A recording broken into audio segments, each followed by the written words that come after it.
Това е малкият Кристиян.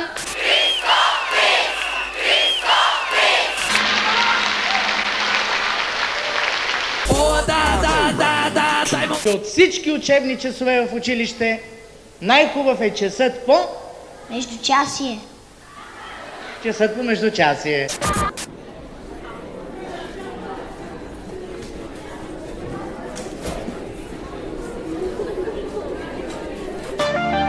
Пътя е като живота.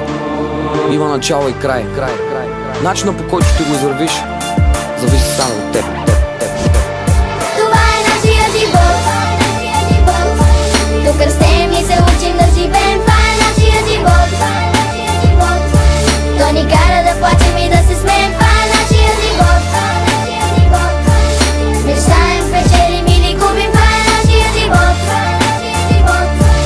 Не можем съдбата да си купим. Това е нашия живот. Дъвки турбоера на компютърните зали. Израснах в малък град с претъпкани квартали. Деца по улиците, детски дискотеки, площадките пред блока и видеокасети. Училище на смени, бягахме от час, дърпахме момичетата от съседния клас.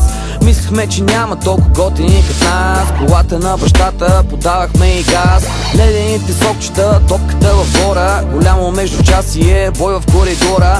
Лятната ваканция, първата любов, лагери на Равда, на Екс-1 Пищов. Не мислехме за кинтите, винаги не стигаха. Куките ни джобеха, не знам защо не спираха.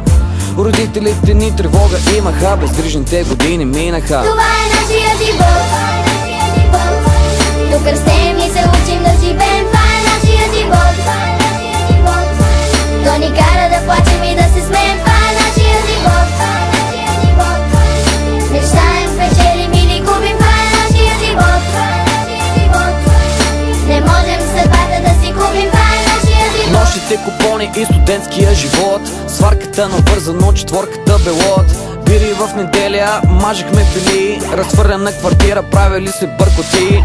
Трябва да работиме сами, да се оправяме, някой от компанията да тръпне, се надяваме. Партитата свършиха, изпитите минаха, някои от нас даже вече си отидоха. Само да се разболееш пътник, полицай те спира и се чувстваш като престъпник.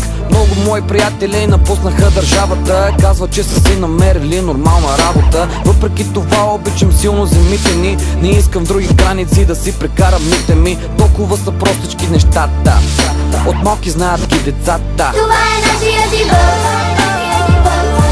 Тук растем и се учим да живеем. Това е нашия живот. То ни кара да плачем и да се смеем. Това е нашия живот.